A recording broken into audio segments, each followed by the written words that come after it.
Saya bilang ajar anak Papua skill itu sama seperti ajar Ricky Kambuaya cara menendang bola. Dia tidak butuh. Ajar dia cara kelola emosi di Kanjuruhan. Supaya orang berteriak, ketek, gitu. Dia tidak down. Maka saya selalu bilang, rubahnya harus dari dalam. Satu anak Papua dia terbuka cara berpikirnya, dia menjadi suluh yang menerangi teman-teman di lingkungannya. Bisa kok. Malah lebih baik kita merubahnya dari dalam. Kita Papua kalau mau maju, ideologi kita adalah integriti. Ya, tidak. Firman Tuhan bilang begitu. Selebihnya berasal dari sifat iblis. Jadi,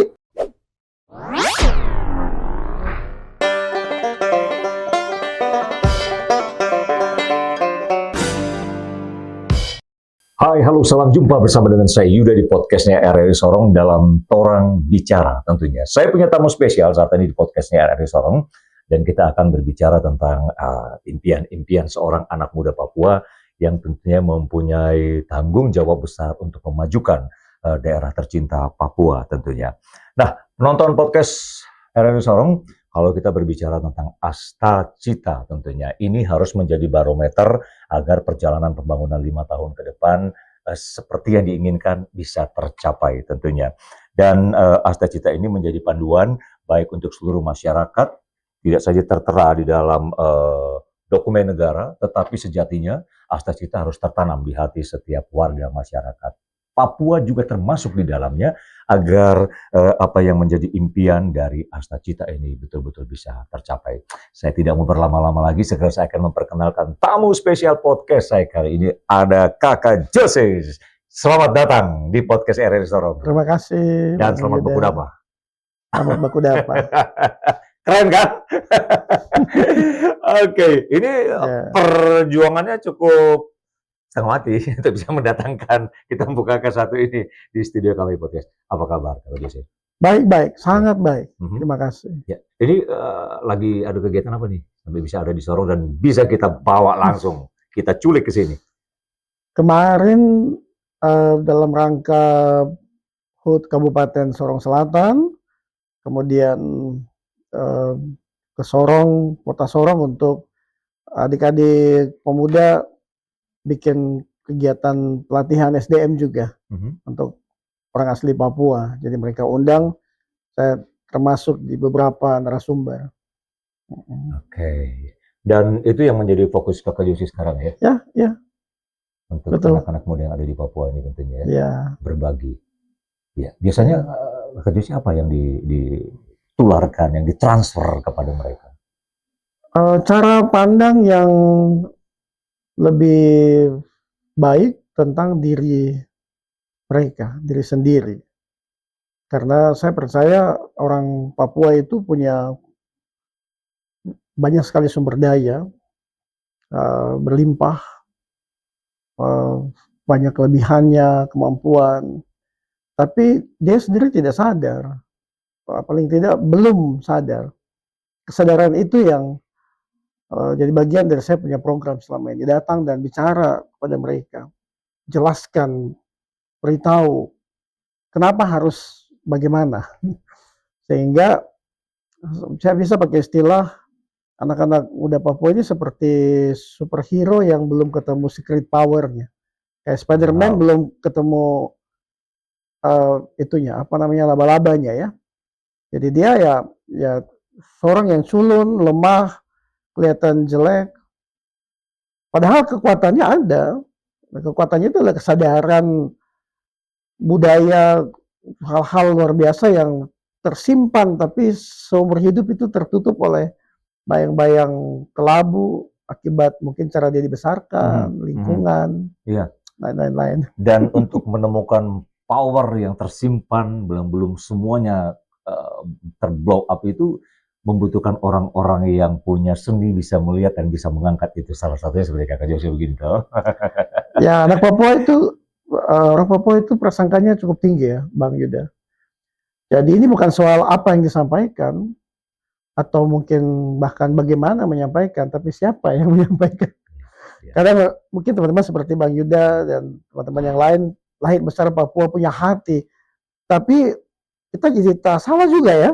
Kita bilang nanti lain tersinggung atau apa. Jadi ya saya 15 tahun terakhir mencoba mencari ritmenya, meskipun saya juga anak ada, tapi tidak serta-merta langsung mendapat hati adik-adik ini.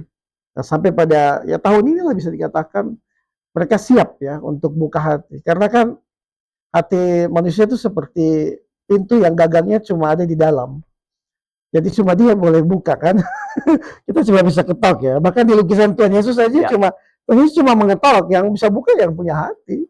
Dan saya puji Tuhan karena ini kota ke-18, masih ada beberapa kota ke depan, ribuan anak Papua datang buka hati untuk dengar.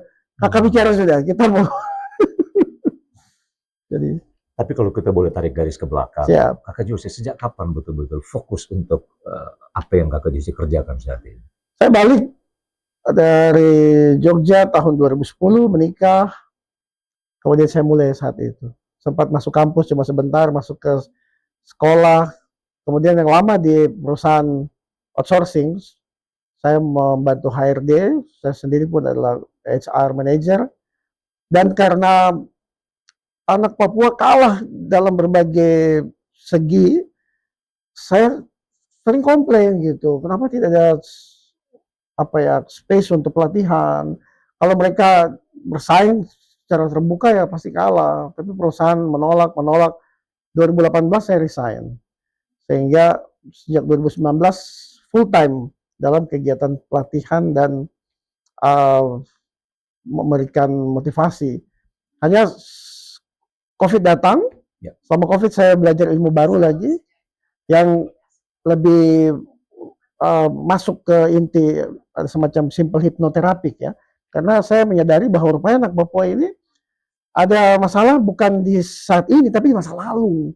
Dan itu tersimpan di alam bawah sadarnya. Jadi ilmu itu yang saya pelajari di masa COVID secara online. 2022, 2023 saya mulai aplikasikan, dan ya puji Tuhan ya tahun ini permintaan kelas di mana-mana menyenangkan sekali. Pak Yuda. Oke. Tadi di awal buka saya sempat mengatakan Asta Cita yang menjadi barometer, kayak yang menjadi pedoman kita. Kalau Bung Jose sendiri melihat Asta Cita seperti apa sih? Ya, saya suka program yang luar biasa. Ya memang selalu gitu ya, program pemerintah tuh secara redaksi panjang ya, dan banyak ya. Tapi Asta Cita poin-poinnya termasuk cukup lengkap dan langsung. Misalnya nomor 3 dan 4 itu penyediaan lapangan kerja, kemudian peningkatan kewirausahaan, ekonomi kreatif. Tapi khususnya ada di poin keempat itu sesuai dengan apa yang saya lakukan selama ini. Peningkatan sumber daya manusia. Karena selama ini di Papua, saya sendiri melihat fokus pembangunannya adalah fisik. Bangun jalan, bangun jembatan, bangun gedung, bangun semua-semua. Tapi masyarakatnya bisa dibilang tidak dapat manfaat. Masyarakat Papua jadi penonton kan. Proyek besar-besar, pengusaha Papua tidak dapat. Dapatnya cat jalan menjelang 17 Agustus begini. Kemudian semua sektor orang Papua tidur atau nonton. Tidak bikin apa-apa. Ini ada DOB baru. Kantor-kantor dibangun. Tapi sektor industri, pasar, ekonominya ya diisi oleh non-Papua atau yang datang dari luar tanah Papua, dan orang Papua lagi-lagi kalah. Nah, masalahnya adalah manusianya belum cukup waktu untuk dibangun gitu, sehingga dia belum siap bersaing. Menurut saya, Pak. Oke. Tapi sebenarnya untuk bisa membangunkan mereka itu harus dengan cara seperti apa, Kak Jose? Mungkin setelah Kak Jose berada di beberapa kota-kota di Papua ini. Saya suka poin ke-8 kalau tidak salah dari Asta Cita itu ada menyebutkan keselarasan dengan budaya. Papua ini kaya sekali dalam hal kebudayaan. Yang bikin Papua itu dia survive, dia sustain selama ratusan tahun ke belakang itu adalah dia punya adat istiadat. Papua itu menganut paham 1 tungku 3 batu ya, Pak Yuda. Pemerintah, agama, adat. Tapi sebenarnya kalau kita lihat dia lebih baik, yang lebih besar, lebih kuat, lebih kokoh harus adat. Adat ada sebelum Injil masuk di tanah Papua.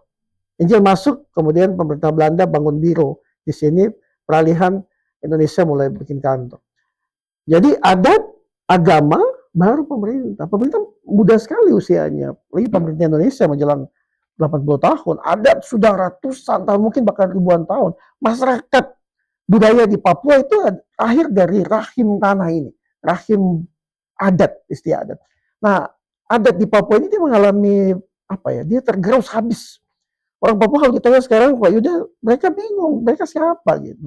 Mereka terobsesi dengan adat Nusantara, dengan adat Korea Selatan, apa-apa sarang heo. Dia tidak bisa bahasa daerah, dia tidak tahu cara hidup, apalagi generasi milenial kemari.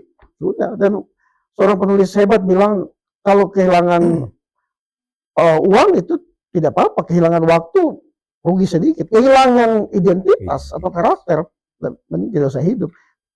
Suasana Papua sekarang begitu, mati suri. Karena dia tidak tahu karakternya, dia bimbang, bingung gitu. Kalau posisi seperti ini, susah berharap Papua maju, apalagi bersaing dan menang. Maka poin pengembangan SDM itu saya perhatikan benar-benar dalam Hasta Cita. Penyelarasan budaya, lingkungan, dan lain-lain. Jadi cita-cita memang tetap relevan untuk skop nasional. Ketika ditarik ke Papua juga relevan, dan kenyataan yang baru tadi Bung Jose katakan ya, itu harus kita memang kenyataannya seperti ini, gitu ya, Bung Jose. Oke, tapi kalau itu dibawa ke kesejahteraan dan juga ke keadilan, aduh panjang ceritanya nih. Ya, semua nyambung. Di poin nomor 3, Hasta Cita itu adalah peningkatan lapangan pekerjaan, kewirausahaan, ekonomi kreatif. Ini cara pandangnya, Pak. Papua itu dia berlimpah dengan sumber daya, berlimpah dengan kesempatan. Jadi kalau bilang, anak Papua harus diberi kesempatan, anak Papua harus dikasih sumber daya, menurut saya kurang akurat. Kita lahir di tempat yang berlimpah, orang datang kemari untuk cari makan. Nah, kenapa dia tidak dapat kesempatan itu? Karena dia tidak siap bersaing. Sementara pendekatan afirmasi salah kaprah. Afirmasi itu seolah-olah selama ini standar nasional harus diturunkan sehingga sesuai dengan Papua. Papua nggak bisa 7 nih, sini 5 lah, paling ya 6. Loh, kalau cara pandangnya begitu, itu menghina orang Papua, seolah-olah kita begitu hina, sehingga harus diturunkan standarnya. Afirmasi itu artinya peningkatan kualitas sehingga mampu bersaing di standar nasional. Di area itulah orang Papua kalah. Dia tidak dipersiapkan sehingga mampu bersaing. Jadi lapangan pekerjaan begitu banyak, kesempatan wirausaha, ekonomi kreatif di depan mata, tapi orang Papua tidak produktif, value dalam dirinya yang kemudian membentuk pendapatan per kapitanya hampir tidak ada. Itu menyebabkan ketidaksejahteraan, dan kondisi tidak sejahtera ini bikin rumah-rumah Papua itu menjadi kantong-kantong kemiskinan. Di rumah Papua itu terdengar suara mama yang keras, mengeluh suhunya tinggi karena token listrik bunyi, galon habis, minyak goreng tidak ada. Anak-anak tidak betah di rumah, Pak. Karena pagi sampai malam mama ngomel saya, Bapak tidak hadir, ekonomi sulit, sehingga anak-anak ini nongkrong di pangkalan, kecelakaan. Teman-teman ajak, kayak tempat saya di Jayapura itu dekat perbatasan PNG, itu linting ganja itu dengan karung-karung itu, anak Papua ini jual, sekali jual dia brokernya fee-nya Rp50.000. Makanya penjara di Doyo penuh dengan anak Papua. Tadinya dia masuk hanya karena jual linting ganja, di dalam dia dapat koneksi kan, keluar jadi bandar. Karena tidak sejahtera, dia tidak mampu melihat. Terus tiba-tiba orang bikin usaha, dia bilang, orang pendatang cepat sekali ya. Kok saya tidak pernah lihat itu? Iya, you cannot see, you're blind. Kenapa? Karena SDM-nya tidak terbangun. Yang dia lihat adalah ikan di laut, babi di hutan. Tapi sekarang ikan di laut habis, hutan sudah dibangun segala macam, sehingga tidak ada lagi yang dia lihat. Menciptakan peluang untuk menghasilkan uang itu tidak ada dalam DNA-nya. Sehingga dia kaget-kaget, sudah bisa begitu ya? Sudah bisa begitu ya? Ya, kondisi ini kompleks sekali, dan menurut saya dari pengalaman bertahun-tahun, kuncinya adalah peningkatan SDM. Kemampuan dia untuk melihat, oh begitu. Nah, di sisi itulah Pak, kenapa pelatihan SDM yang saya lakukan menurut saya sih menarik gitu ya, dan ya saya harap lebih banyak anak Papua bisa terima kesempatan pelatihan tersebut. Jadi banyak ngobrol tentang ini ya. Tapi Bung Jose sendiri waktu memulai dengan misi mulia ini, saya bilang begitu, mulus-mulus saja kah? Atau ini anak kemarin sore apa lagi?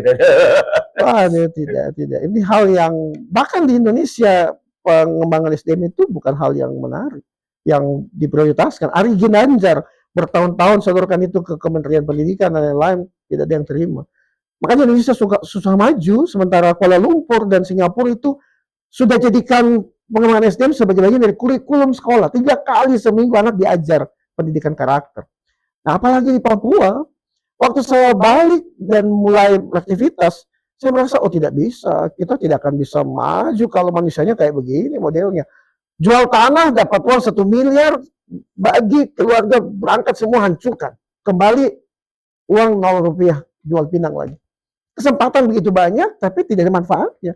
Keberuntungan tidak bikin orang Papua menjadi sukses. Mereka lahir besar di negeri yang kaya, tapi mereka miskin. Kenapa? Karena ada bagian yang perlu dikorek.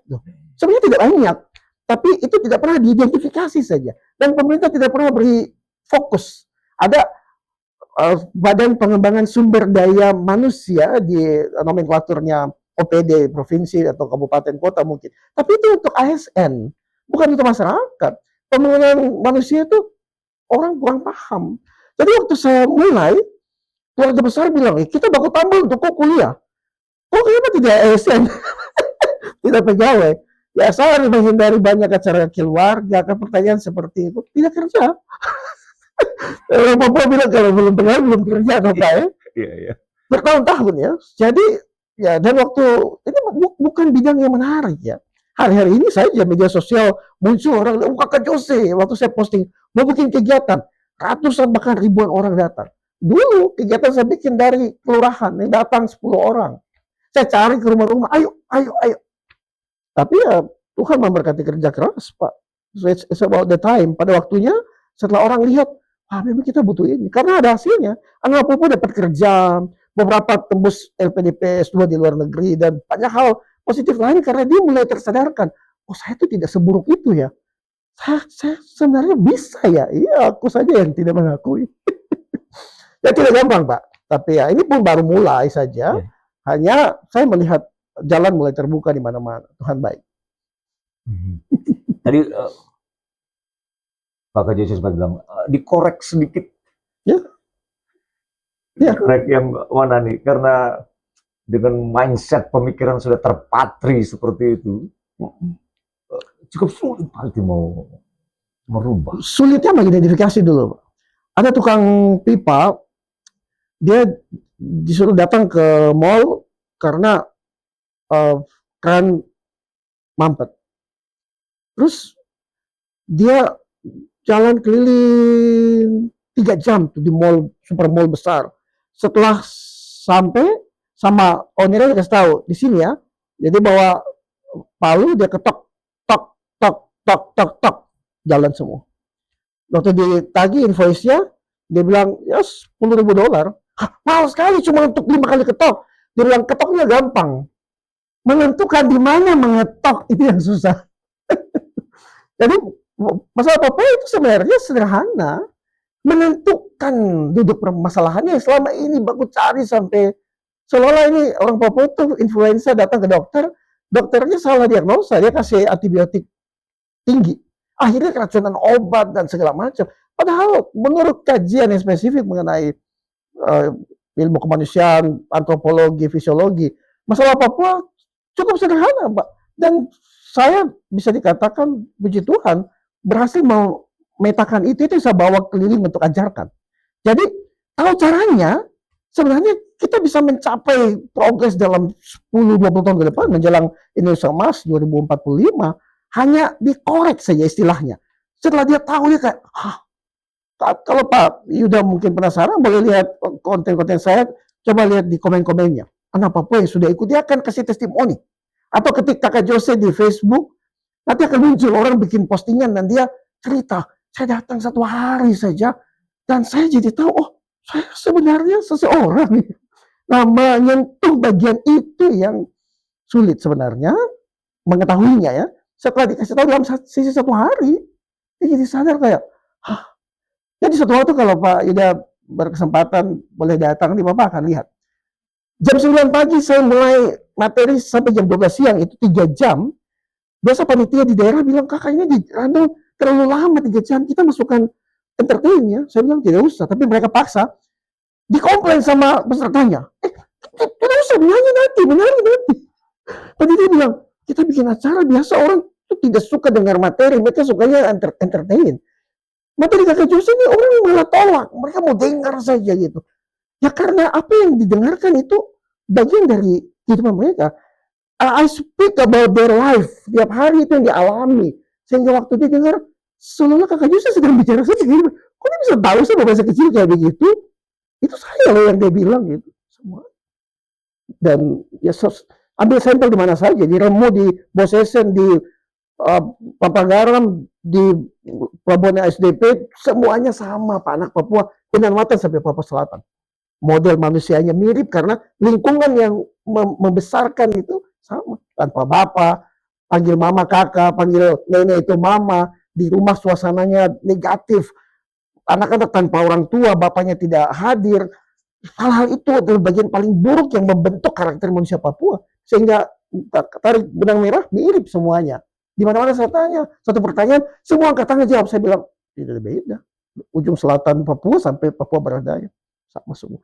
Satu formula dipakai, Papua bisa maju, Pak. Ya saya harap melalui RRI, podcast hari ini, pemerintah bisa buka mata sehingga pembangunannya difokuskan bukan bangun jembatan dan jalan lagi. Ya mungkin itu nanti, bukan saya bilang tidak penting, tapi dia ada di urutan kesekian daftar skala prioritas. Prioritas nomor 1 harus ini. Nomor 4, asa cita. Pembangunan sumber daya manusia. Itu jalan keluarnya, itu kuncinya. Oke. Menarik sekali. Memang itu semuanya dari sumber daya manusia Iya. jadi kunci semuanya. Jadi kunci. Oke, terus ya OPD-OPD tertentu yang mengklaim diri memfokuskan kepada generasi muda. Kalau Bapak Jose lihat seperti sampai saat ini? Saya apresiasi Pak, apresiasi. Aktivitas, kegiatan, dana cukup banyak, pendidikan, ketenagakerjaan, Disperindako, semuanya melakukan dengan niat yang baik. Bahkan vertikal seperti BNN dan banyak.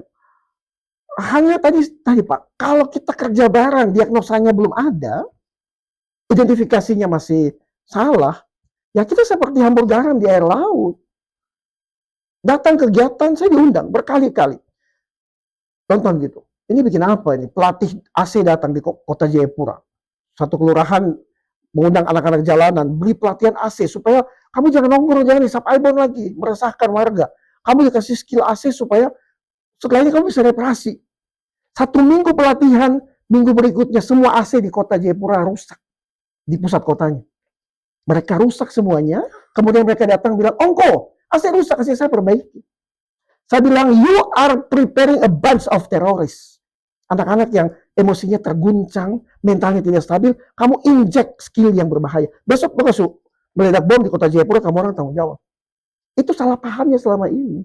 Skill dikasih, padahal mindsetnya, soft skillnya, manusianya belum dibangun.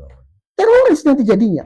Makanya BLK bertahun-tahun, anak Papua datang, ditidur dengan skillnya.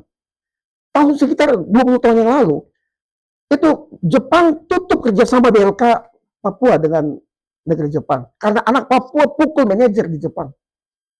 Pergi dengan skill BLK, tapi mindsetnya, pendidikan karakter, manusianya belum disentuh.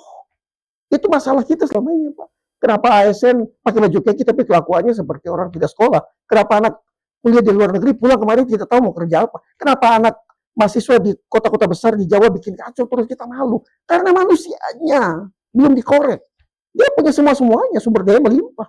Tapi karena pemerintah selama ini fokusnya skill. Saya bilang ajar anak Papua skill itu sama seperti ajar Ricky Kambuaya cara menendang bola. Dia tidak butuh. Ajar dia cara kelola emosi di Kanjuruan. Supaya orang berteriak, ketek, dia tidak down mentalnya. Ajar dia kelola uangnya. Supaya dia pensiun dia tidak jadi orang miskin. Anak Papua butuh itu, Pak. Yang ajar skill. ajar soft skill-nya, dia akan jadi seseorang. Mudah-mudahan pemerintah menyadari hal ini, banyak ahli staf khusus yang pintar-pintar, tapi ini bukan soal S1, S2, S3 Pak Yuda, ini soal kemampuan berpikir, soft skill, yang menyentuh bagian sanubari paling dalam anak Papua yang terbentuk dari 7 tahun pertama kehidupannya. Kita bicara koreksi terhadap masa lalu ini, itu kerja yang tidak sedikit. Bagian terakhir ini, Sacita bilang, mari sekali, memperkuat penyerasan kehidupan yang harmonis dengan lingkungan, alam, dan budaya. Budaya jadi poin. Kembali ke dalam. Atau nomor sekian tuh. Pembangunannya mulai dari desa. Membangun dari desa dan dari daerah. Pembangunannya harus dari dalam. Itu cara kerjanya. Inside out. Bukan dari luar. Saya selalu bilang, bangun Papua itu bukan dari luar. Bukan dari luar negeri. Bangunnya dari dalam, dari rumah tangga. Rumah tangga di Papua itu goyah. Karena kepala keluarga tidak berdiri sebagai imam, sebagai guru. Kepala keluarga tidak hadir atau tidak ada. Atau jadi pelaku penganiaya. Rumah tangganya goyah. Rumah tangganya kasih kokoh dulu. Pribadi-pribadi kasih kokoh dulu dari dalam. Dulu saya kuliah di Jawa. Orang Jawa itu kalau mau ada pembangunan jalan ke kampung, mereka minta bangunnya harus dari kampung keluar.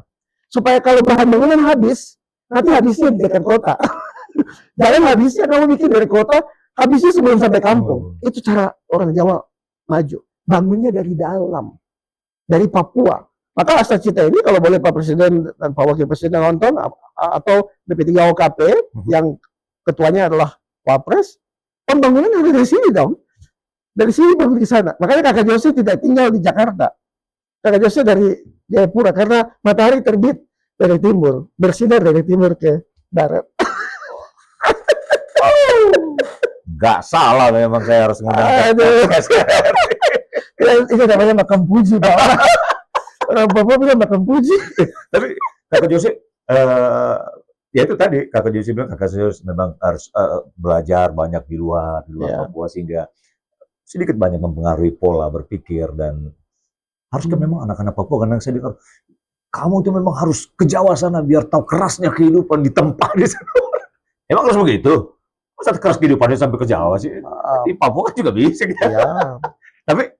Tapi memang kenyataan yang kita lihat anak-anak Papua yang memang sekeluar dari Papua, mereka memang sukses dan bisa merubah mindset mereka. Bahkan ya, apa yang mereka dapat baik dari sana itu sedikit banyak mereka bisa tularkan di lingkungan mereka. Itu kenyataannya loh. Tapi aku jadi bagaimana? Salah satu ya, itu salah satu opsi. Jadi orang tinggal di satu lingkungan itu cara berpikirnya dia ya seperti semua di lingkungan. Maka salah satu bikin maju adalah kasih keluar dia, sehingga dia tahu, oh dunia tidak sesempit itu ya, tidak jadi katak dalam tempurung. Tapi kan orang Papua ini bukan masyarakat perantau ya. Kita kalau di Jawa di mana orang ketemu, bikin selesai, bikin apa di sini loh?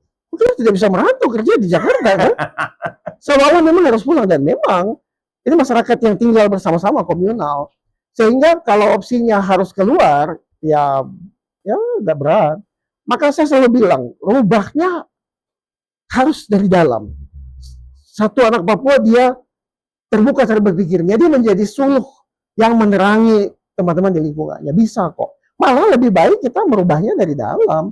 Kampus-kampus di Papua itu harus diperkuat. Hari ini pemerintah daerah tidak pakai uncen. Karena pejabatnya alumni Unsrat, alumni Unhas, alumni ITB. Sehingga dia mau balas jasa kepada alma mater kan. Uncen tinggal saja begitu. Kami kenapa tidak dipakai? Uncen dan banyak kampus ya, termasuk kampusnya YPK seperti Otto Gessner, itu sekarang kondisinya memprihatinkan. Cuma mahasiswa sedikit bangunannya, sayang sekali. Jadi proposal saya selalu kalau ngobrol dalam forum pendidikan adalah seperti Singapura. 2019 Singapura tuh bayar hire peraih hadiah Nobel Inggris datang ngajar semua tenaga pendidik di Singapura. Daripada guru-gurunya disuruh pergi ke Inggris, satu orang jago di sana bawa kemari. Kita gaji dia di sini.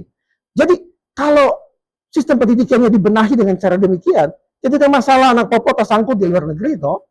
Tidak ada masalah culture shock atau reverse culture shock. Pulang dari sana bingung. saya mau bikin apa di Papua. Kampus-kampusnya bikin bagus. Ya, Sorong ada kampus-kampus beberapa.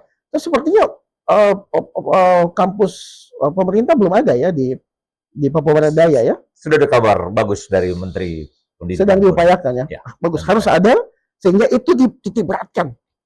Unipa, beberapa kampus negeri, kalau bikin dia terbaik, anak-anak datang ke situ, mereka belajar dan terutama penyesuaian kearifan lokalnya, diadaptasi, diadopsi, sehingga anak-anak belajar dengan cara yang paling dia pahami gitu Pak Yuda.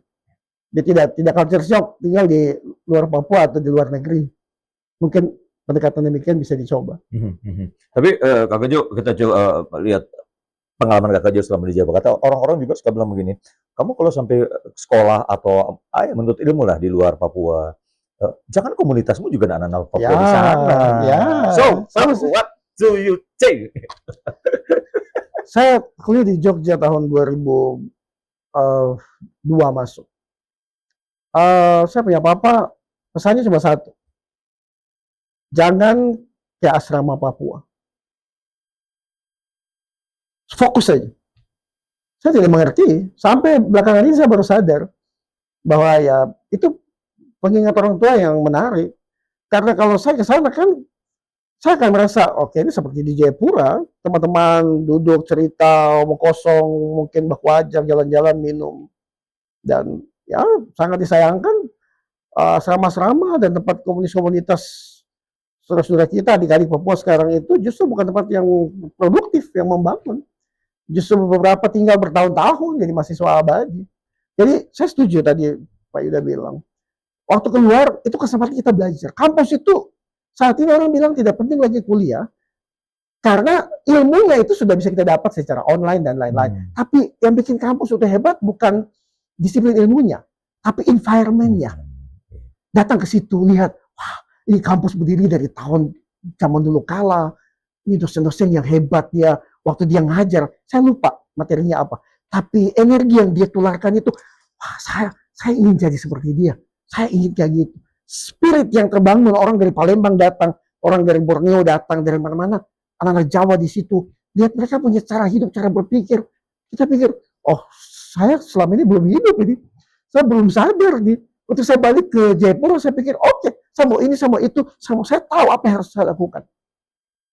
Caranya karena saya ada di lingkungan terbaik. Nah, itu tidak didapatkan kalau pergi dan kemudian bawa dengan teman-teman yang sama-sama. Kalau sama-sama kan mambri di sana, Pak. Jalan pakai motor, tidak pakai helm, gerombolan. Akhirnya kita nggak bikin apapun, kita merasa, sudah, datang kan bantu, kita pakai trek. Mungkin ini Sorong, enggak. Itu makanya Pak, jadi saya mungkin dalam waktu dekat akan ke Jogja, ke Jakarta, Surabaya, bikin sesi juga.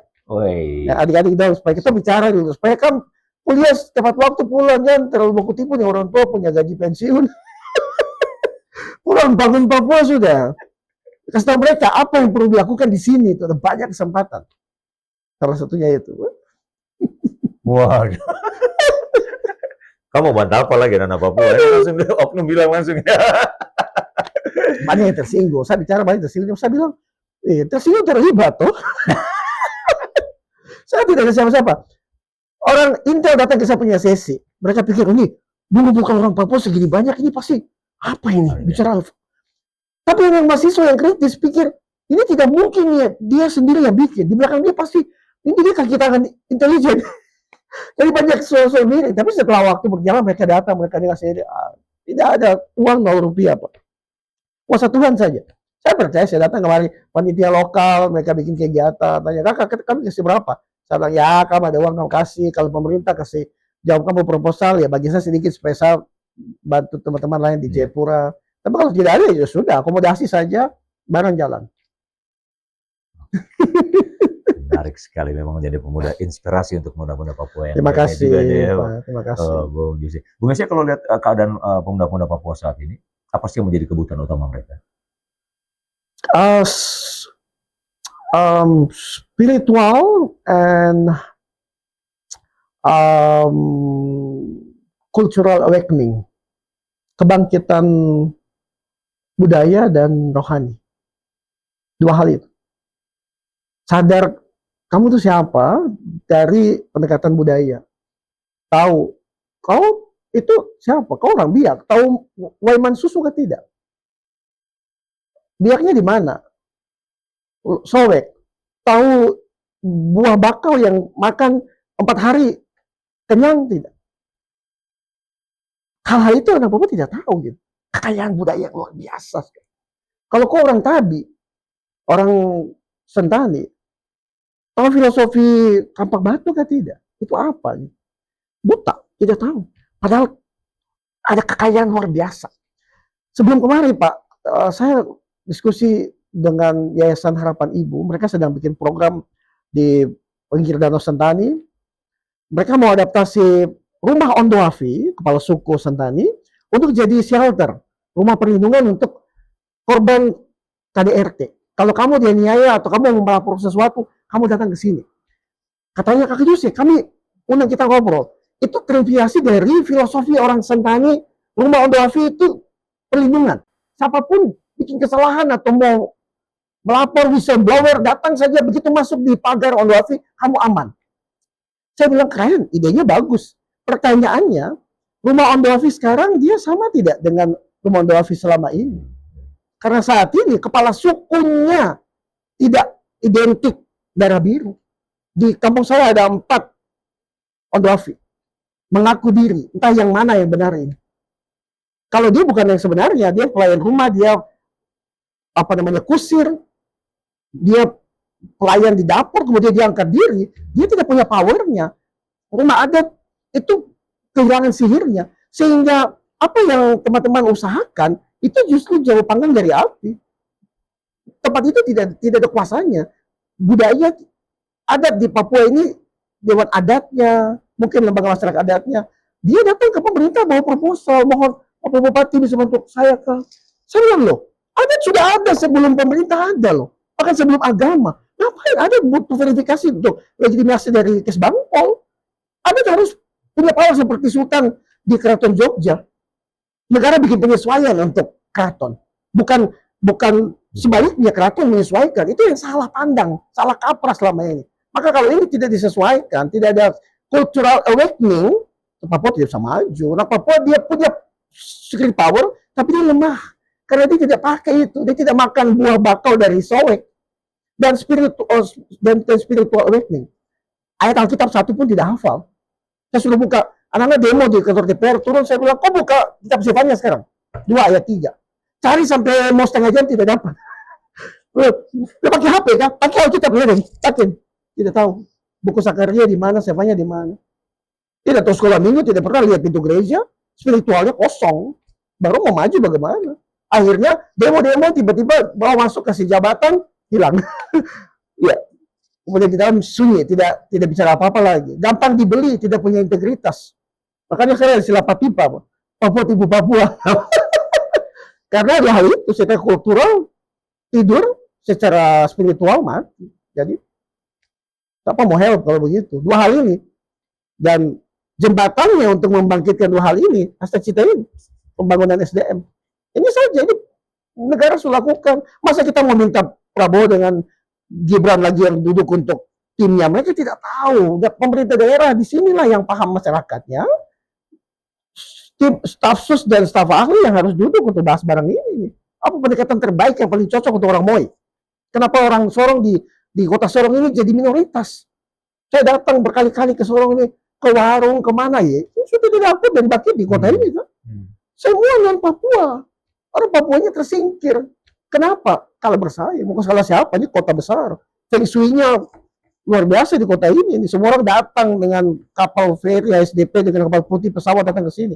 Oh, kalau tidak punya kualitas, tampias. Bangun manusianya.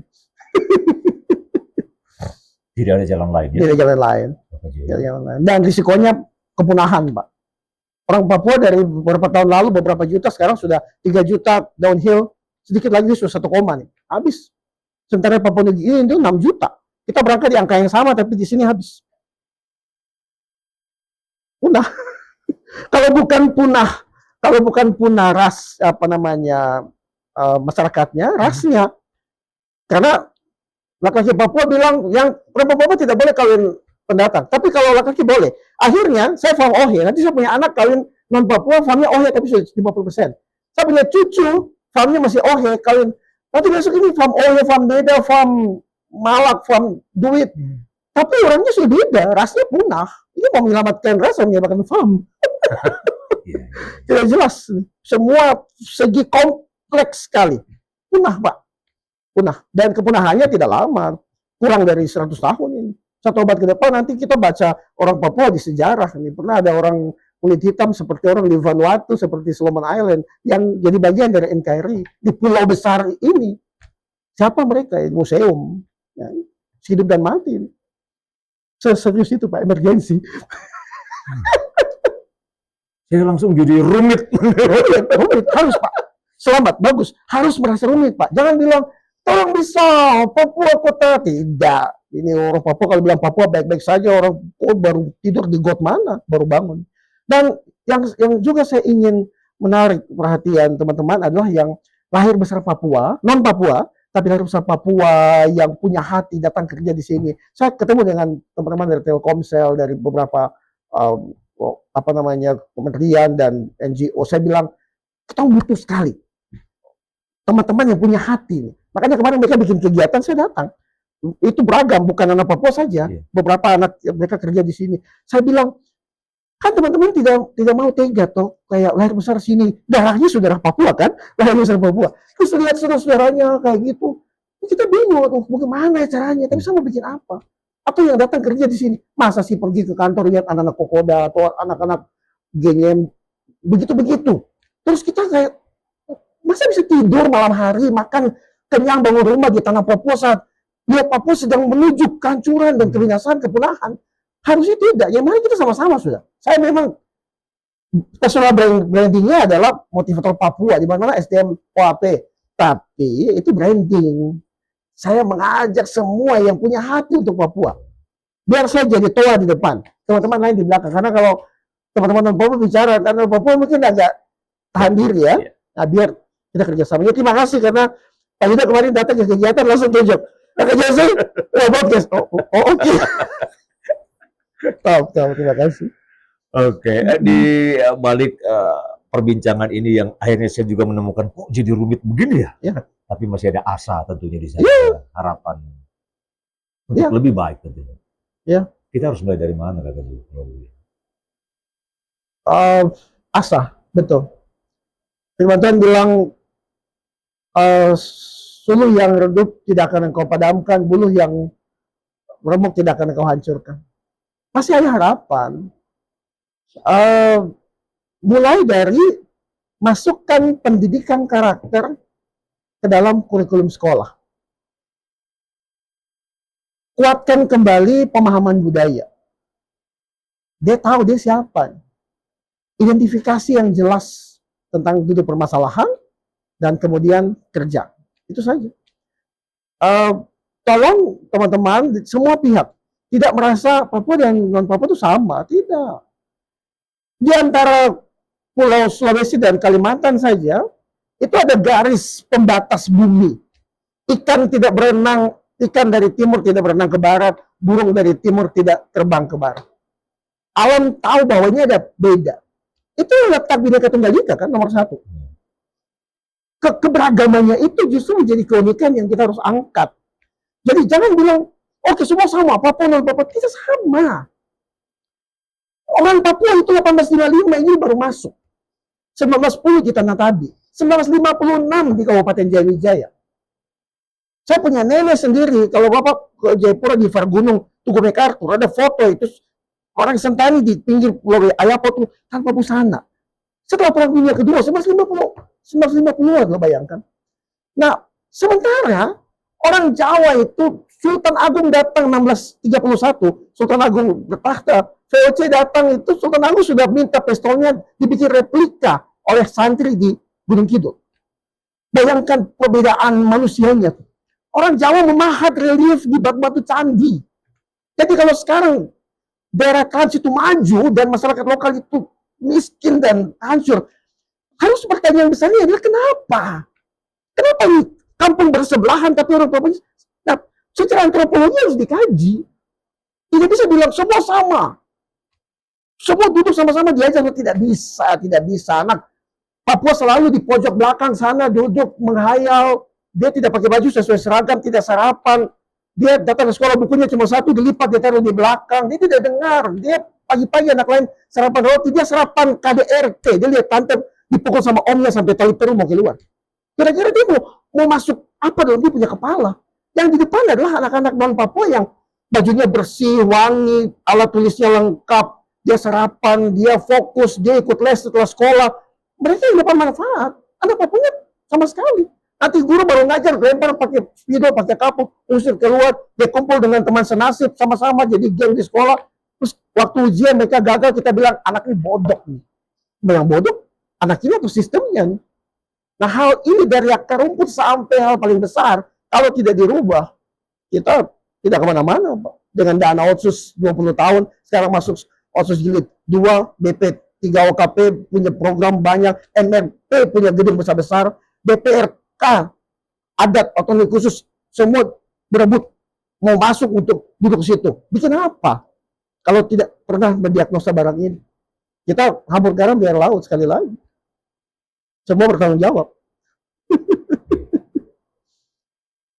Pak Yuda, raut wajahnya berubah sekali. Jadi Bagus Pak, saya senang Pak. Berarti virusnya saya sudah tularkan. Rasa khawatirannya tuh, oh segitu ya, iya, begitu. Papua tidak sedang baik-baik saja Pak. terakhir, Siap. walaupun nanti kita sudah on airnya stop, off air kita tetap Ya. berbincang. Ini menarik sekali tentunya ya. Dan podcastnya memang nggak cukup waktunya. Iya. Terakhir, cinta dan bangga pada NKRI. Seperti apa, Bu Jos? Saya sebenarnya mau bilang no comment ya, tapi karena Pak Yuda yang tanya, Satgas Mandala datang ke saya. Operasi Damai Kartens datang ke saya. Kakak Jose, ini bagus sekali kakak, ini orang Papua dengar kakak. Tolong kak endorse, kakak bicara tentang. Saya bilang, Bapak Ibu saya harus tolak. Sama seperti kalau Benny Wenda datang bilang saya, Kenius Kogoya datang bilang saya juga tolak. Saya tidak mau ada di antara.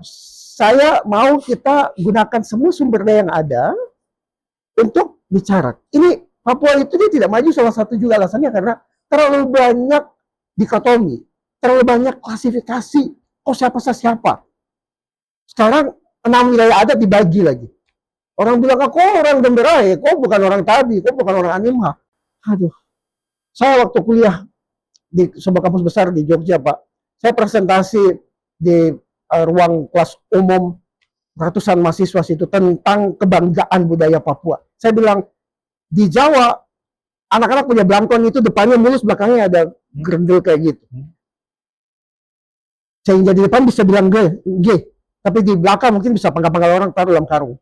Di Papua, kita perang muka dengan tanah. Itu integritas, itu gentleman. Hari ini saya tidak bisa bicara, Pak. Karena kita sedang podcast di Puncak Jaya Mulia, itu adik kakak satu Honai baku bunuh gara-gara satu pilih kandidat 01, satu 02. Kita dipecah-pecahkan sampai sendi unsur sel paling kecil. Maka saya bilang, stop sudah bicara ini A, ini B, ini hitam, ini putih. Kenapa tidak seperti masyarakat kulit hitam di Amerika ya? Mereka tidak tuntut referendum. Mereka tidak paksa diri untuk sama seperti orang kulit putih. Tapi mereka gunakan sumber yang ada untuk berikan kami the right to vote.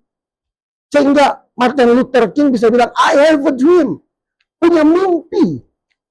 Dan di pelataran itu ribuan orang kulit hitam datang dan dengar dia dan terbuka cara berpikirnya. Itu milestone untuk kemajuan orang kulit hitam. Sekarang mereka menguasai semua. Mereka tidak pikir hal politik dan lain-lain. Mereka pikir bagaimana kami kasih kesempatan ya. Supaya kami bisa vote, supaya kami bisa tidak dipisahkan kamar mandinya, supaya beri kami kesempatan. Jadi kita tidak bicara politik dan lain-lain, Pak. Ideologi bagi saya harga mati. Tapi ideologi masyarakat di Indonesia ini itu sudah ideologi palsu. Di Amerika itu Demokrat sampai mati. Republikan sampai mati. Kalau ada pindah itu seperti pindah agama, seperti ganti jenis kelamin. Di sini orang bisa dalam satu periode pemerintahan pindah partai berkali-kali. Itu menurut saya namanya pelacur politik. Oh, satu-satu saja. Ideologi harus fokus. Jadi ideologi terbaik adalah kau tahu apa yang harus lakukan, kenapa kau melakukannya, suarakan itu, hidup sesuai hal itu. Itu yang bikin negeri-negeri maju, integritas. Dan saya saat ini sedang cari pola terbaik untuk bikin Papua maju, itu adalah Bali. Bali itu dia maju karena integritasnya tinggi, budayanya kental sekali. Dia kawinkan budaya dengan pariwisata, dengan birokrasi dan semua-semuanya. Waktu saya tanya apa satu kata kunci kemajuan Bali, seorang profesor di Bali bilang integritas. Apa yang dipikirkan, apa dikatakan, apa dilakukan sama. Energi dari semesta masuk dan dia turun, dia tidak tersendat-sendat karena manusianya berintegritas. Kita Papua kalau mau maju, ideologi kita adalah integriti. Ya, tidak. Firman Tuhan bilang begitu. Selebihnya berasal dari si fasik, iblis. Jadi saya ajak teman-teman, ini pemerintah sudah sangat bagus. Otsus dana begitu banyak. Mau apa lagi? Gunakan sumber yang ada ini. Orang lain di negeri lain kondisinya memprihatinkan loh. Kita punya ID, punya kesempatan, semua sudah dikasih nih. Semua untuk apa ini? Manfaatkan semua kesempatan yang ada ini untuk maju gitu. Tanpa tanya ngaling-ngaling, tanpa pikir ini dan itu. Tidak benahi yang di dalam, baru bicaranya ketinggian. Waduh, kamu tidurnya terlalu miring. itu menurut saya, Pak. Tahu apa lakukan saja. Barang yang di belakang paling bangga membicarakan hal-hal yang apa kelihatannya gede. Terus saya bilang, situ punya gaji berapa? Nilai value dalam diri sepanjang tahun apa yang sudah dilakukan masyarakat. Buka akun media sosial sekarang, kita lihat ada hal produktif tidak. Buka akun begini foto minuman. Buka akun begini bicara orang. Nah, kejujuran hati terlihat dari media sosial. Hal-hal yang kayak begitu ini harus diperbaiki bersama. Kuncinya adalah beberapa poin dalam cita-cita. Lakukan itu, kita bisa kejar kemajuan. Sudah sarananya kok. Ya. Terima kasih kesempatan. Ini pertama kali nih RRI undang Kakak Jose podcast pertama kali. Mudah-mudahan di kota-kota lain juga bisa coba nih. Caranya bukan cuma WA. Datang kita podcast dulu. Kakak Jose, pesan terakhir buat penonton saya. Apa ini? Anak-anak muda, ini adalah masa terbaik. Hari ini masa terbaik. Dulu Sorong, Nabire, Wamena itu cuma kabupaten. Sekarang ibu kota provinsi. Dulu bilang, aduh Jayapura bolehkah? Aduh Manokwari bolehkah? Sekarang semua itu sudah dibawa di depan mata. Cari alasan apa lagi? David Goggins, seorang motivator internasional bilang begini, hari ini gampang sekali untuk berhasil karena kebanyakan orang memilih untuk gagal. Ini budaya mager, Taida. Semua online, semua tidak ngoyoh, tidak mau effort. Jadi waktu kita tuh bikin sesuatu sedikit saja, wah kita akan progres. Contohnya saya saja. Saya belum banyak, baru kegiatan mulai bulan Maret, Pak. Bayangkan, bulan ini sekarang Pak Yuda sudah datang. Oh, itu waktu tahun-tahun lalu orang tidak kenal saya jalan. Sekarang semua orang foto. Kenapa? Karena saya melakukan, Pak. Dia cuma sedikit. Orang lagi suka scroll. Kamu jangan TikTok dan lain-lain menggunakan kita. Kamu menggunakan itu, gunakan toolsnya. David Goggins. Ini masa yang semua orang mau santai. Kau bikin kerja keras sedikit, kau akan berhasil. Dan Papua adalah tanah melimpah sumber dayanya, banyak tools, banyak perangkat, banyak kesempatan ada di depan mata, Pak. Anak Papua harus bisa bersaing secara sehat dengan non Papua bahkan ke luar Indonesia. Tinggal dikorek sedikit. Kok saya dikorek-korek tapi gue gak anu ya. Salah korek. Jadi itu Kakak Jose sekali lagi terima kasih banyak waktunya. Terima kasih banyak. Aduh, keren. Dan ya, penonton podcast RRI Sorong, Torang Bicara. Saya sebenarnya pengen lama-lama dengan beliau, tapi memang waktu kita dibatasi dan beliau juga mempunyai tingkat kesibukan yang cukup tinggi. Ini aja saya copot kok di tempat kegiatan. Kita ketemu lagi di lain kesempatan dengan topik-topik yang menarik pula tentunya. Sama-sama kita bangun Papua karena segalanya sudah ada di sini. Sampai jumpa.